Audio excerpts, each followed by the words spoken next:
Assalamualaikum warahmatullahi wabarakatuh. Halo mahasiswa semuanya, gimana kabarnya hari ini? Semoga semua mahasiswa dalam keadaan sehat, tetap semangat kuliah meskipun harus kuliah secara daring. Hari ini adalah pertemuan kedua di mata kuliah kewirausahaan, dimana konsepnya bukan di sana, dimana temanya adalah konsep dasar kewirausahaan dan sikap pribadi wirausaha. Begitu. Jadi kita akan membahas apa sih menjadi konsep dasar seorang kewirausahaan gitu. Wirausaha dan sikap pribadi yang harus dimiliki oleh seorang wirausaha. Baik. Makna dan hakikat berwirausaha. Jadi kita harus mempelajari dulu apa itu makna dan hakikat berwirausaha. Kewirausahaan itu menurut Kamus Besar Bahasa Indonesia itu adalah berasal dari wira dan usaha. Wirausaha ya, dari dua kata yaitu wira dan usaha, di mana wira berarti pejuang atau pahlawan, manusia unggul, teladan, gagah berani. Dari kata wira aja kita sudah membayangkan dia adalah seorang pejuang atau pahlawan, manusia yang unggul. Terus usaha berarti perbuatan amal, bekerja, berbuat sesuatu. Usaha itu adalah melakukan sesuatu ya, baik itu bekerja ataupun perbuatan amal. Jadi menurut Kamus Besar Bahasa Indonesia, kalau kita sambungkan, yang disebut dengan wirausaha adalah orang. Wirausaha itu adalah orang yang pandai atau berbakat mengenali produk baru, menentukan cara produksi baru, menyusun operasi pengadaan produk baru, mengatur permodalan operasi ini, serta memasarkannya.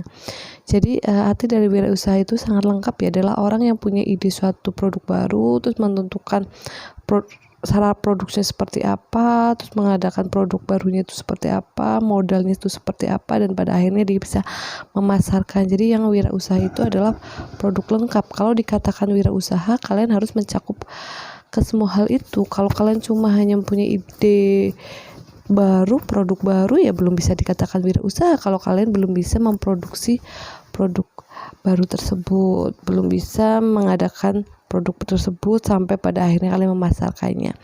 Begitu. Itu arti, makna, dan arti wirausaha pada umumnya, arti dari wirausaha itu sendiri. Sedangkan dan makna hakikat berwirausaha itu adalah kemauan atau kemampuan seseorang menghadapi berbagai risiko, mengambil inisiatif, menciptakan dan melakukan hal-hal baru melalui pemanfaat kombinasi berbagai sumber daya, bertujuan untuk memberikan pelayanan terbaik kepada seluruh pemangku kepentingan, stakeholder, dan memperoleh keuntungan sebagai konsekuensinya gitu. Jadi kalau kita menyebut kewirausahaan itu adalah kemauan dan kemampuan. Jadi kalau kalian mau berwirausaha, kalian harus mempunyai kemampuan.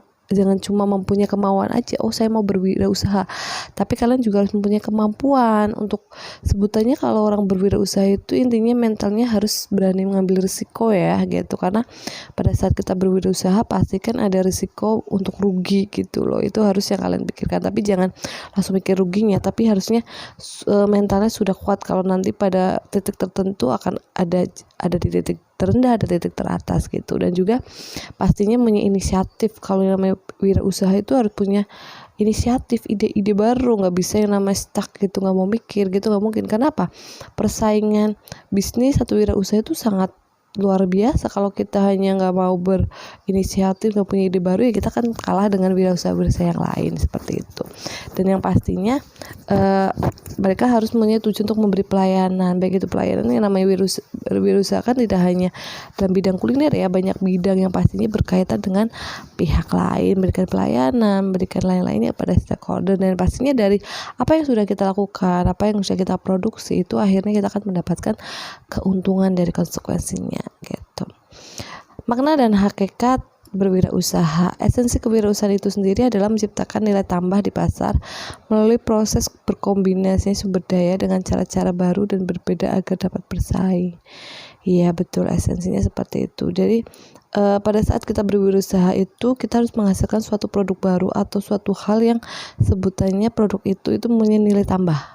Ya, jadi misalkan ini kita mau jualan pisang gini ya, berwirausaha tentang pisang kan kalau misalkan suatu buah aja yang bisa dimakan gitu kan, suatu buah punya pisang, tapi ternyata setelah kita kombinasikan dengan tepung, dengan misis, dengan keju, dengan berbagai bentuk kemasan, ternyata dia itu menjadi nilai tambah. Yang tadi pisang satu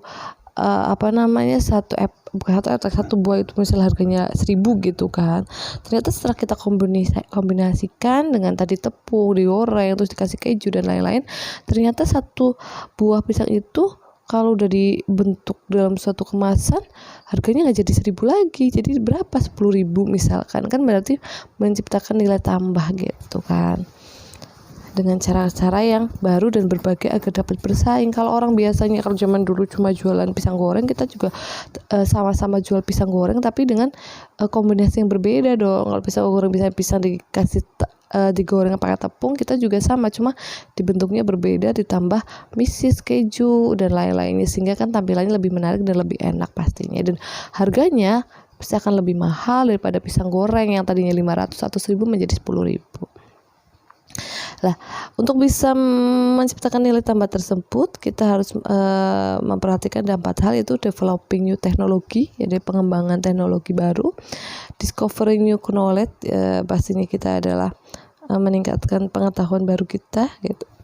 Improving existing product or service, mengimprovisasi produk ya dan atau service-nya, feeding different ways, providing more good in service with behavior research. Ya, feeding different, menemukan perbedaan jalan untuk yang lebih baik dan service, dan memberikan service dengan result yang lebih gitu kan ya. Itu makna dan hakikat. Itu adalah esensi kewirausahaan. Jadi intinya kita harus memasarkan teknologi, pengetahuan kita, produk dan servisnya dan lain-lainnya, seperti itu. Makna dan hakikat berwirausaha gitu. Sampai sini ada yang mau ditanyakan dulu terkait dengan berwirausaha atau wirausaha itu sendiri gitu kan.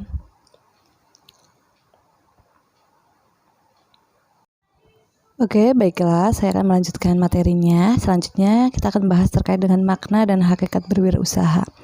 Jadi di sini ada 7 faktor yang menjadi sumber kemungkinan menjadi wirausaha. Jadi ada beberapa faktor yang memungkinkan kita itu bisa menjadi seorang wirausahawan. Yang pertama adalah hal tak terduga. Jadi mungkin hal yang tak terduga itu mungkin tidak direncanakan ya. Kalau kita akan menjadi wirausaha, ternyata ada suatu peluang yang menyebabkan kita jadi bisa menjadi seorang wirausaha gitu. Terus yang kedua, ketidaksesuaian kenyataan. Nah, ketidaksesuaian kenyataan itu misalkan ya, yang menjadikan sumber kemungkinan menjadi wirausaha, misalkan kalau kita misal bekerja ternyata gaji kita tidak mencukupi, sehingga kita merasa kok tidak sesuai dengan kenyataannya ya gitu kan. Tadi yang diharapkan bisa kerja di kantoran atau menjadi seorang gitu, gajinya segini ternyata tidak mencukupi, sehingga tidak sesuai dengan kenyataan, yang menyebabkan kita menjadikan kita termotivasi untuk menjadi wirausahawan. Terus yang ketiga adalah invasi berdasarkan kebutuhan. Invasi ya pastinya kebutuhan kita. Biasanya orang berwirausaha tuh kadang-kadang mungkin dianya sudah punya suatu kebutuhan yang harusnya dipenuhi gitu. Mungkin dengan gaji yang sudah ada, misalkan kok masih tidak tercukupi ya, sehingga menyebabkan kita bagaimana nih caranya untuk mendapatkan penghasilan tambahan setiap bulannya sehingga kebutuhan kita bisa tercukupi begitu. Yang keempat adalah perubahan struktur industri pastinya. Kalau zaman sekarang itu kayaknya wirausahawan tuh lagi trennya ya, banyak sekali orang yang beralih profesi menjadi seorang wirausahawan ya, dibanding jadi seorang PNS atau mungkin sih PNS atau pekerja kantor masih banyak berminat, cuma juga tapi untuk tahun-tahun terakhir ini juga banyak anak-anak muda yang sebutannya berpikir untuk menjadi seorang wirausahawan. Terus perubahan demokrasi. Terus yang keenam adalah perubahan persepsi dan arti, dan yang terakhir adalah ilmu pengetahuan baru begitu.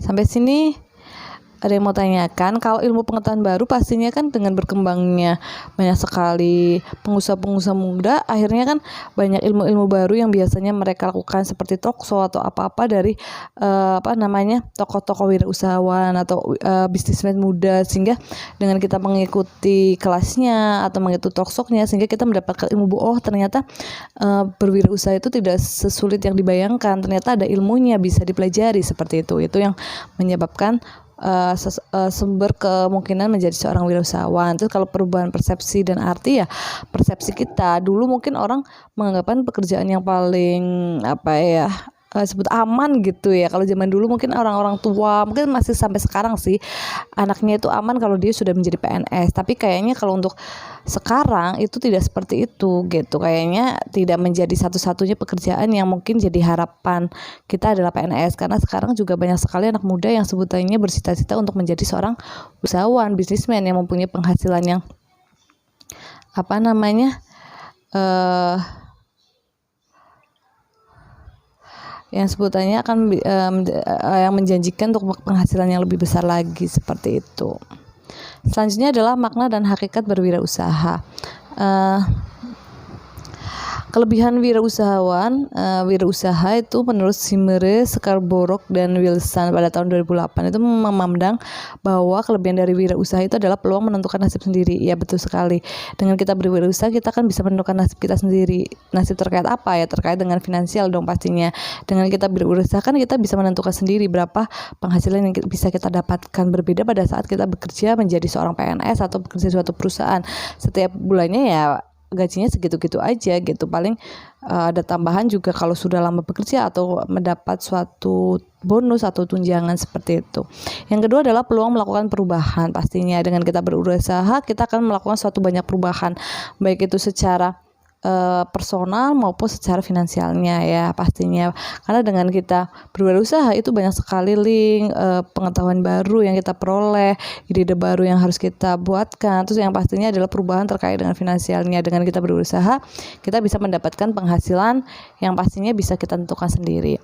Terus yang ketiga adalah peluang mencapai potensi seutuhnya. Betul, dengan kita berwirausaha kan otomatis kita harus mengasah ya potensi kita seperti itu. Terus peluang memperoleh keuntungan menakjubkan. Betul. Jadi kalau kita berwirausaha, kita berbisnis dan ternyata bisnisnya berhasil, ya pastinya kita akan mendapatkan keuntungan yang menakjubkan. Jadi jangan heran kalau ada beberapa anak muda yang umurnya masih 30 tahunan atau di bawah 30 tahun penghasilannya sudah sampai miliaran gitu. Omsetnya masih miliaran atau triliunan setiap bulannya. Itu kan wah sekali begitu. Terus peluang berperan besar dalam masyarakat dan memperoleh pengakuan. Betul. Saat kita menjadi seorang wirausahaan, apalagi wirausaha yang sukses, bisnismen sukses, kita kan akhirnya bisa membuka lapangan pekerjaan tuh, yang pada akhirnya banyak orang yang bekerja dengan kita, akhirnya kita menjadi bos gitu kan. Secara tidak langsung kan kita mendapat pengakuan dari masyarakat juga gitu, berperan besar juga dalam masyarakat, yaitu membuka lapangan pekerjaan. Dan yang terakhir adalah peluang melakukan sesuatu yang disukai. Biasanya banyak beberapa bisnismen itu memang yang mereka tuh memang suka berbisnis gitu, berwirausaha. Mungkin bisa dimulai dari mereka sejak masih kuliah, iseng-iseng berbisnis, seneng lah yang sebutannya menciptakan suatu ide-ide, pada akhirnya mereka menekuninya dan menjadi seorang bisnismen atau wirausaha yang besar seperti itu. Sampai di sini ada yang mau ditanyakan?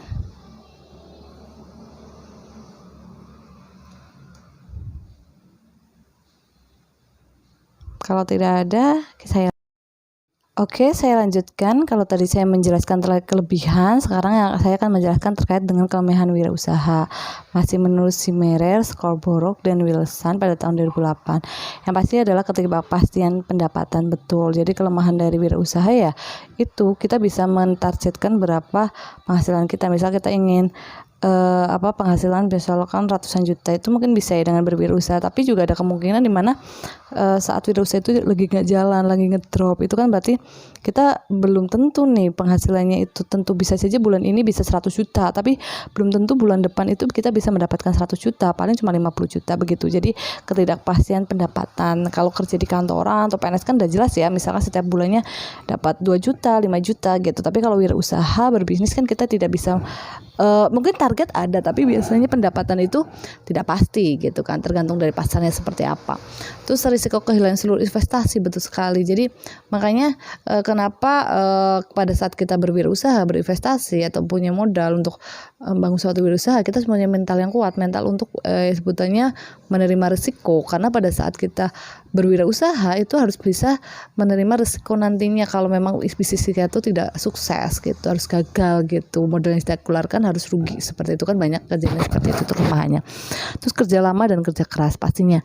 Yang namanya orang-orang sukses dalam berbisnis itu tidak serta-merta tiba-tiba dia tuh 1 tahun 2 tahun langsung sukses tuh enggak. Pasti mereka sudah melalui banyak tahapan, dari benar-benar merintis dari nol sampai akhirnya mereka sukses, itu pasti butuh kerja lama dan juga kerja keras. Terus kualitas hidup yang rendah sampai bisnis mapan itu. Jadi tidak semua mungkin wah kalau berbisnis pasti sukses ya, enggak juga sih. Ada beberapa juga yang sebutannya tidak berhasil juga dalam berbisnis atau berwirausaha sehingga mereka kualitas hidupnya juga rendah juga gitu. Tapi ada juga yang sebutannya bisnisnya jalan karena pinter, terus bisa tekun juga dan tidak pantang menyerah. Pada akhirnya mereka juga bisa membangun satu bisnis atau wirausaha yang mapan juga. Terus tingkat stres yang tinggi pastinya. Orang yang mempunyai bisnis jangan bilang, wah enak ya udah jadi bos tuh. Jangan salah, bos juga itu pasti tingkat stresnya juga tinggi. Apalagi kalau sudah ngomongin omset ya, kalau misal menurun, harus gaji karyawan yang banyak, ternyata omsetnya menurun, kan gimana, rugi dong gitu. Itu juga termasuk tingkat stres yang menyebabkan tingkat stres yang tinggi. Jadi harus siap-siap nih, seorang businessman tuh harus bisa punya ide-ide yang bagus, ide-ide yang cemerlang, inovasi sehingga bisa menanggulangi segala macam masalah yang menerka pada bisnisnya itu tersebut. Terus tanggung jawab penuh pastinya. Pada saat kita sudah punya bisnis, kita harus tanggung jawab penuh terhadap bisnis kita. Apalagi kalau sebutannya kita sudah punya banyak karyawan yang sebutannya kita harus bertanggung jawab untuk menggaji mereka setiap bulannya. Terus keputusasaan ini yang biasanya terjadi pada kita nih, pada saat kita pertama menggebu-gebu sekali ingin berwirausaha, ternyata baru mencoba udah nggak untung nih, rugi, terus putus asa, terus nggak mau nyoba. Jangan seperti itu kelemahannya sebenarnya. Jadi yang namanya bisnismen sukses atau wirausaha yang sukses yang sudah mapan itu pasti mereka juga sudah mengalami beberapa kali bangkrut atau beberapa kali kerugian, tapi mereka tetap tidak putus asa, tetap bekerja keras. Pada akhirnya mereka berada di titik tertinggi sekarang itu, begitu. Terus selanjutnya adalah perilaku kewirausahaan. Jadi kalau kita menjadi seorang wirausaha itu perilakunya harus seperti apa? Yaitu harusnya memulai inisiatif. Jadi yang namanya orang berwirausaha itu harus punya inisiatif dulu, punya ide dulu, mau berbisnis apa nih gitu. Itu dulu, harus punya inisiatif dulu. Kalau hanya tidak punya inisiatif ya nggak mungkin bisa menjadi seorang wirausaha. Jadi harus punya ide-ide cemerlang yang sebutannya nantinya menjadi dasar untuk kita mengembangkan bisnis tersebut. Terus mengorganisasi dan organisasi mekanisme sosial dan ekonomi untuk mengubah sumber daya dan situasi dengan cara praktis pastinya. Jadi kalian harus mempunyai perilaku bisa mengorganisasi dan organisasi baik itu secara sosial atau ekonomi. Bagaimana kita bisa mengorganisasi ekonomi tersebut. Terus yang ketiga adalah menerima risiko atau kegagalan, itu perilakunya. Jadi sebagai seorang wirausaha kita harus siap untuk menerima risiko atau menerima kegagalan atau menerima kerugian dari apa yang kita sedang jalani. Itu harus, sehingga kita tidak akan stres, tidak akan sebutannya legowo aja, dan akan bangkit lagi untuk berusaha untuk menjadi wirausaha lagi gitu, untuk tetap menjalankan bisnisnya itu untuk lebih baik lagi. Belajar lah, yang namanya gagal itu kan gak cuma di wirausaha atau di bisnis aja, di segala kehidupan aspek pun ada dimana kita berada di titik gagal. Tapi kegagalan itu harusnya menjadi pembelajaran buat kita, agar kita belajar dari kegagalan itu menjadi lebih baik lagi, lebih berhati-hati lagi, sehingga kedepannya kita akan lebih sukses seperti itu. Terus ada dua peran wirausaha, yaitu penemu atau inovator dan perencana atau planner. Jadi wirausaha itu ada dua jenis. Jadi ada yang sebutannya sebagai inovator, dia itu yang menemukan ide dari wirausahanya itu atau bisnis itu. Tapi ada juga yang sebutannya tipenya itu merencanakan, planner, merencanakan apa yang ingin dia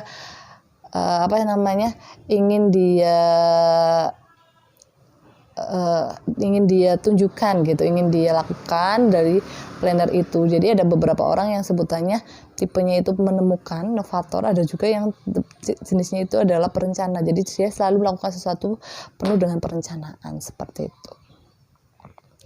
Terus wirausahawan itu sih ide akan jadi peluang. Jadi saat kita menjadi wirausaha, kita harus punya ide-ide yang bagus, ide-ide yang berbeda, ide-ide yang cemerlang, inovatif, yang nantinya ide-ide itu akan menjadi peluang mereka untuk bersedia mengevaluasi peluangnya, mengamati pintu peluang, menganalisis proses, memperhatikan resiko. Gitu. Jadi pada saat seorang wirausaha itu mempunyai ide dan ide itu menjadi peluang, itu ada beberapa hal yang harus diperhatikan, yaitu bagaimana kita harus mengevaluasi dulu nih peluang apa sih yang ada depan kita dari ide itu sendiri. Terus mengamati pintu peluangnya, apakah peluang itu memungkinkan nih bisa kita terapkan di masyarakat sekitar kita. Terus menganalisis prosesnya, bagaimana prosesnya, apakah akan banyak kesulitan atau lebih banyak kelancarannya. Terus juga memperhitungkan risikonya. Jadi saat kita punya ide, nggak serta-merta kita langsung wah idenya ini ayo kita lakukan, tapi kita harus juga memperhatikan apakah ada risikonya nggak nih kalau kita melaksanakan ide kita ini gitu, peluangnya seperti apa, seperti itu. Nah, untuk kemampuan dan pengetahuan itu kita harus mempunyai, untuk mengetahui, menganalisis itu semua kita harus mempunyai kemampuan dan pengetahuan, yaitu yang pertama adalah harus mampu menghasilkan produk atau jasa baru. Pastinya pada saat kita punya ide, apakah ide itu bisa menghasilkan suatu produk atau jasa baru atau enggak, ini harusnya bisa. Yang namanya wirausaha harus menghasilkan suatu produk atau jasa baru, menghasilkan nilai tambah baru pastinya, baik itu secara finansial atau secara guna. Jadi apa yang kita idekan, apa yang kita hasilkan produknya, apakah itu akan menghasilkan nilai tambah untuk produk atau jasa yang kita hasilkan itu. Terus merintis usaha baru, proses atau teknik baru, dan organisasi baru. Pastinya kita harus berani untuk merintis usaha baru tersebut, terus prosesnya dan organisasinya seperti apa. Begitu. Ada yang mau ditanyakan sampai sini? Tidak ada ya. Oke, selanjutnya adalah sikap pribadi kewirausahaan. Jadi kita mempunyai sikap pribadi sebagai seorang wirausaha itu ada 4 jenis, yaitu tipe personal achiever, yang kedua tipe super salesperson, yang ketiga adalah tipe real manager, dan yang keempat adalah tipe expert ideal generation. Gini. Nah, ini ciri-cirinya. Kalau kita tipe personal achiever itu adalah sukses apabila terus-menerus menghadapi rintangan, tantangan, dan menghadapi krisis sedapat mungkin bersikap positif. Jadi kalau tipe yang personal achiever, dia itu akan terus selalu sukses jika dia terus-menerus menghadapi apapun rintangan, tantangan yang ada di depannya dan selalu berpikir positif. Ciri-cirinya kebutuhan berprestasi, kebutuhan umpan balik, kebutuhan perencanaan dan penetapan tujuan, inisiatif pribadi yang kuat, komitmen pribadi yang kuat untuk organisasi, percaya satu orang dapat memainkan peran penting, percaya pekerjaan dituntut tujuan pribadi. Seperti itu. Itu adalah ciri-ciri tipe personal achiever. Kalian tipe yang mana nih, begitu kan? Terus selanjutnya adalah tipe super salesperson. Super salesperson itu berhasil kalau memanfaatkan banyak waktunya untuk menjual atau memasarkan dan meminta orang lain mengelola bisnisnya. Betul. Jadi kalau tipe yang ini tuh lebih banyak, dia tuh akan berhasil jika dia banyak memanfaatkan waktunya untuk menjual atau memasarkan atau meminta orang lain untuk mengelola bisnisnya. Jadi dia mempercayakan orang lain untuk mengelola bisnisnya, untuk menjual. Seperti itu. Ciri-cirinya adalah kemampuan memahami dan mengerti orang lain. Pastinya pada saat dia mempercayakan orang lain, ya pastinya dia harus bisa memahami dan mengerti orang lain tersebut. Itu keinginan untuk membantu orang lain, pastinya dengan dia membangun bisnis itu ada keinginan untuk memang nantinya untuk membantu atau membuka lapangan pekerjaan sehingga membantu orang lain. Terus percaya proses sosial sangat penting, kebutuhan memiliki hubungan positif yang kuat dengan orang lain, percaya bagian penjualan sangat penting untuk melaksanakan strategi perusahaan. Jadi dia menganggap bahwa pada saat dia menjual itu hal yang paling penting, karena pastinya semakin banyak produk yang dia jual pasti omsetnya akan banyak, dan semakin banyak berarti orang lain yang dia bantu yang menjadi pekerjaan mereka akan mendapatkan keuntungan juga. Seperti itu. Terus yang ketiga itu adalah tipe real manager, berhasil untuk memulai usaha baru dan mengelola sendiri usahanya. Kalau yang tipe kedua itu dia mempercayakan orang lain untuk mengelola bisnisnya. Kalau ini enggak, kalau dia real manager itu dia akan mengelola bisnisnya sendiri dengan usahanya. Seperti itu. Jadi kebalikannya ya, kalau ini yang manajer itu lebih percaya pada dirinya untuk mengelola bisnis yang dia dia bentuk. Ciri-cirinya keinginan menjadi pemimpin perusahaan. Nah, pastinya biasanya orang-orang yang punya jiwa ini dia akan berpikir untuk saya harus menjadi pemimpin perusahaan nih gitu, manajernya, direkturnya, seperti itu. Ketegasan, pasti punya sifat tegas, sikap positif terhadap pemimpin, keinginan bersaing pastinya, karena dia punya keinginan menjadi seorang pemimpin, berarti kan dia punya jiwa bersaing untuk dengan bersaing orang lain, dan saya harus menjadi yang terbaik untuk menjadi seorang pemimpin.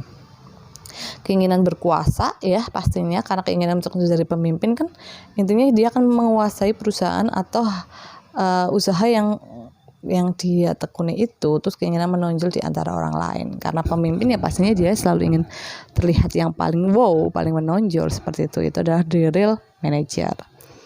Terus yang keempat adalah the expert ideal generation. Itu berhasil kalau terjun ke bisnis menggunakan teknologi ini. Nah, kalau yang tipe keempat ini itu dia lebih cenderung menggunakan teknologi dalam mengembangkan bisnisnya tersebut. begitu. Jadi dia selalu mengikuti perkembangan teknologi yang ada pada saat itu. Ciri-cirinya keinginan melakukan inovasi ya, pastinya dia punya inovasi yang tinggi, menyukai gagasan pastinya. Jadi kalau teknologi itu kan selalu berkembang, pasti kan ada satu gagasan baru dari teknologi tersebut. Terus percaya pengembangan produk baru sangat penting menjalankan strategi organisasi ya. Terus intelijensi tinggi dan menghindari risiko, sifat kehati-hatian tinggi. Biasanya orang yang menggunakan teknologi, menggunakan tinggi itu biasanya akan lebih berhati-hati. Mungkin tipe yang keempat ini yang paling bagus ya, paling bisa diterapkan untuk sekarang, dan kalian harus mempunyai sifat-sifat yang positif seperti ini, seperti itu. Begitu. Selanjutnya terkait wirausaha itu sendiri, itu kan kita sudah tahu ya kalau wirausahawan itu adalah orang yang mendirikan, mengelola, mengembangkan dan melembagakan perusahaan miliknya. Jadi orang yang mendirikan, mengelola, mengembangkan dan juga mendirikan perusahaan itu sendiri.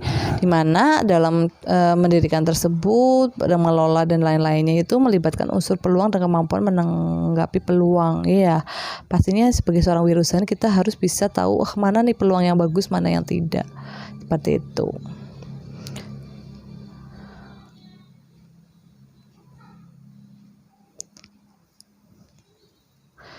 Dan untuk selanjutnya itu terkait dengan kerangka berwirausahawan, itu ada beberapa hal, yaitu terkait dengan pola tanggapan, ya, pola peluang, perilaku wirausahaan, hasil usaha perusahaan. Jadi kalau pola tanggapan itu sendiri adalah karakteristik perseorangannya, karakteristik kelompok sosial, ini tanggapan. Kalau pola peluang itu kebutuhan ekonomi dan kemajuan teknologi. Jadi kalau kita ingin melihat pola peluang seseorang, peluang suatu bisnis itu dilihat dari kebutuhan ekonominya. Lagi butuh apa nih ekonomi sekarang, apa sih yang peluang yang bisa kita masuk di kebutuhan ekonomi saat ini. Terus kemajuan teknologi juga, dengan adanya kemajuan teknologi kan pasti kan banyak banget peluang atau produk-produk atau inovasi yang bisa kita bentuk ya gitu kan. Terus perilaku wirausaha itu harus mendirikan, mengelola, mengembangkan dan melembagakan, itu definisi dari wirausahaan itu sendiri. Terus yang adalah hasil usaha perusahaan itu harus tepat guna, hemat usaha, unggul mutu dan pembaharuan gitu. Sampai sini paham ya? Ada yang mau ditanyakan? Tidak ada ya? Saya akan melanjutkan terkait dengan kerangka berpikir kewirausahaan. Jadi kalau ada beberapa orang yang mengatakan bahwa seorang bisnismen atau wirausaha itu biasanya bakat ya atau keturunan, itu tidak. Sebenarnya wirausaha itu tidak hanya karena bakat dari lahir atau hanya karena dibentuk, itu tidak. Tapi wirausahawan yang berhasil itu adalah wirausaha yang memiliki bakat. Jadi memang bakat itu penting ya. Jadi tidak semua orang itu punya bakat untuk berwirausaha. Kalian bisa lihat kan ada beberapa teman kalian yang sebutannya dia tuh rajin berbisnis, menjual hal-hal yang mungkin kita ngapain sih jualan kayak gitu, tapi dia seneng gitu. Itu adalah bakat. Jadi memang sudah dari sononya dia punya bakat untuk berjualan, berbisnis seperti itu. Tapi bakat aja itu juga tidak cukup. Ternyata dengan bakat itu juga kemudian harus dibentuk juga. Dibentuk dengan apa? Dibentuk dengan pendidikan, pelatihan, atau bergaul dengan komunitas dunia usaha. Jadi pada saat kalian tuh punya bakat untuk berwirausaha, itu jangan cuma diem aja, tapi kalian harus gali lagi dong soft skill kalian, pendidikan, pelatihan kalian, pendidikan kalian gitu yang terkait dengan wirausaha. Dan yang paling penting itu adalah kalian bergaul dengan mereka yang sebutannya komunitas wirausahawan, sehingga kalian akan banyak belajar dari pengalaman dari mereka. Itu yang paling penting, karena hal yang paling penting itu adalah hasil pengalaman. Kalau cuma teori tanpa praktek juga nol ya. Jadi yang paling penting itu adalah hasil dari pengalaman. Dengan kita bergaul, berkomunitas dengan orang-orang yang bekerja di dunia usaha, kita juga akan tahu, oh sebenarnya seperti itu ya, dapat ilmu baru lah untuk bagaimana menjalankan bisnis, risikonya seperti apa, keuntungan seperti apa. Itu bisa belajar dari komunitasnya itu sendiri. Selain kita juga bisa melakukannya dengan cara pelatihan gitu. Misalkan, oh saya itu berbakat nih untuk jualan kuliner gitu, misalkan berkat dalam wirausaha kuliner, berarti kan saya mengikuti pelatihan memasak, misalkan memasak untuk bikin kue, bikin masakan atau apapun yang sebutannya mendukung dari bakat kita itu sendiri gitu. Terus selanjutnya 6 tingkat motivasi berwirausaha, masing-masing memiliki indikator kesuksesan yang berbeda-beda. Kalau motivasinya material, mencari nafkah, memperoleh pendapatan atau kekayaan. Ada ya yang sebutannya, oh saya ingin berwirausaha untuk mendapatkan material, mendapat keuntungan, mendapatkan nafkah lah yang nantinya bisa kita gunakan untuk diri kita sendiri dan buat keluarga juga. Terus motivasi rasional dan intelektual, mengenali peluang dan potensi pasar, menggagas produk dan jasa ini. Terus motivasi emosional ekosistemik, menciptakan nilai tambah, memelihara kelestarian sumber daya lingkungan, seperti itu. Terus yang keempat adalah motivasi emosional sosial, yaitu menjalin hubungan dengan atau melayani kebutuhan sesama manusia. Ini kalau motivasinya itu adalah sosial, itu dia akan membentuk suatu usaha yang sebutannya berhubungan dengan kebutuhan sama manusia, melayani begitu. Terus yang kelima adalah motivasi emosional intrapersonal, yaitu adalah aktualisasi jati diri, potensi diri, dan mewujudkan produk atau jasa yang layak pasar. Terus yang keenam adalah motivasi spiritual, mewujudkan dan menyebarkan nilai-nilai transendental, maknanya sebagai modus beribadah kepada Tuhan. Jadi sebenarnya pada saat kita berwirausaha itu tidak serta-merta motivasinya adalah material. Jadi ada 6 motivasi yang mungkin menjadi dasar kita berwirausaha, karena tidak semua orang itu motivasinya sama ya, tapi mungkin sebagian besar memang motivasinya yang pertama adalah material. Tapi ternyata di dalam material itu juga ada motivasi tertentu, mungkin untuk sosial, emosional sosial, itu ingin menjalin hubungan dan melayani kebutuhan sama manusia juga bisa. Misalkan ingin membantu lah, meskipun saya mendapatkan keuntungan dari apa yang saya usahakan, tapi saya juga di situ ada unsur ingin membantu. Misalkan kayak ruang guru ya. Ruang guru itu kan sebenarnya ya suatu usaha ya, wirausaha bisnis ya, yang sebutannya ya selain mendapat material, tapi mereka juga punya motivasi untuk sebutannya melayani kebutuhan sama manusia, yaitu kebutuhan tentang pendidikan itu sendiri, seperti itu. Jadi silahkan kalian berwirausaha, tapi di dalam berwirausaha itu disisipkan motivasi apa yang ingin kalian terapkan di situ, begitu. Manfaat berwirausaha itu adalah yang pertama, memiliki kebebasan mengaktualisasikan potensi diri yang dimiliki. Pastinya dengan kita berwirausaha kan kita bebas ya, mau ngapa-ngapain itu bebas. Beda kalau kita bekerja, kita harus sesuai dengan aturan SOP yang ada di tempat kita bekerja. Tapi kalau berwirausaha kan kita terserah aja, potensi apa yang kita punya ya kita terapkan di situ gitu kan. Terus yang kedua adalah memiliki peluang berperan bagi masyarakat. Ya pastinya pada saat kita bisa menjadi suatu wirausaha yang besar, bisnismen muda yang sukses, ya pastinya kita akan berperan juga pada masyarakat, khususnya terkait dengan peluang pembukaan pekerjaan ya, peluang pekerjaan, seperti itu. Yang ketiga, adanya manfaat bagi diri sendiri. Masyarakat dalam berwirausaha menjadi motivasi tersendiri untuk memulai berwirausaha. Ya bisa juga ada beberapa orang yang sebutannya ingin berwirausaha karena motivasinya ingin bermanfaat, tidak cuma untuk dirinya, juga untuk masyarakat juga. Iya, ini ada beberapa kewirausahaan dalam perspektif sejarah. Jadi bisa kalian baca sendiri. Jadi kewirausahaan juga tidak serta-merta tiba-tiba muncul. Ternyata ada sejarahnya begitu. Oke, bisa dibaca dulu, nanti saya jelaskan. Ada pertanyaan sampai sini? Oke, baiklah. Selanjutnya saya akan bahas terkait perspektif sejarah kewirausahaan itu sendiri. Jadi ini adalah materi terakhir pada pertemuan kedua ini. Itu ada beberapa pendapat, yaitu yang pertama ada Richard Cantillon pada tahun 1775. Kewirausahaan dipandang sebagai bekerja sendiri. Itu dia menganggap bahwa wirausaha itu bekerja sendiri, tapi sebenarnya bukan bekerja sendiri ya, pastinya juga dalam mengelolanya juga butuh orang lain. Tapi bekerja sendiri mungkin dia membuat peluang itu sendiri gitu kan, bekerja terhadap diri sendiri, tidak terhadap orang lain atau perusahaan lain. Kalau Jean Saptisasai, wirausaha adalah agen penyatu berbagai alat produksi dan menemukan nilai produksinya, betul. Terus Frank Knecht 1921, wirausahawan mencoba memprediksi dan menyikapi perubahan pasar, betul. Jadi Frank betul ya, dengan kita berwirausahawan itu kita akan menyikapi perubahan pasar yang pastinya itu akan menyebabkan kita harus berinovasi atau menghasilkan suatu produk baru yang disesuaikan dengan perubahan pasar. Terus Joseph Schumpeter 1934, wirausaha adalah seorang inovator yang mengimplementasikan perubahan dalam pasar melalui kombinasi baru, betul juga ini. Terus yang selanjutnya Penrose 1963, kewirausahaan mencakup identifikasi peluang dalam sistem ekonomi. Ada juga Harvard Lebestan Itu kewirausahaan mencakup kegiatan yang dibutuhkan untuk menciptakan perusahaan pada saat semua pasar belum terbentuk atau belum teridentifikasi jelas ya. Terus yang terakhir ada Simerer 1996. Kewirausahaan itu sebagai proses penerapan kreativitas dan inovasi memecahkan persoalan dan peluang memperbaiki usaha. Betul.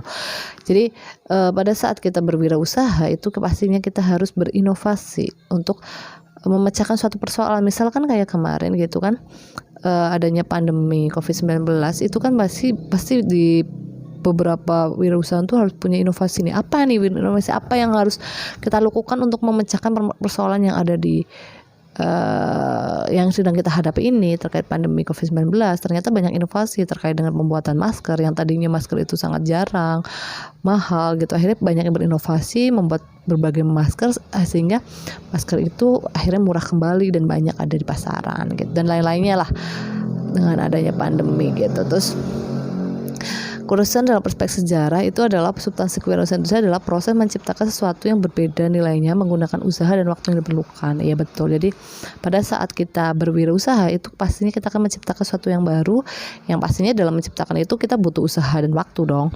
Terus memikul risiko finansial dan sosial yang menyertainya, dan yang terakhir adalah menerima balas jasa moneter dan kepuasan pribadinya begitu. Itu adalah substansi kewirausahaan itu sendiri dari apa yang sudah disampaikan tadi.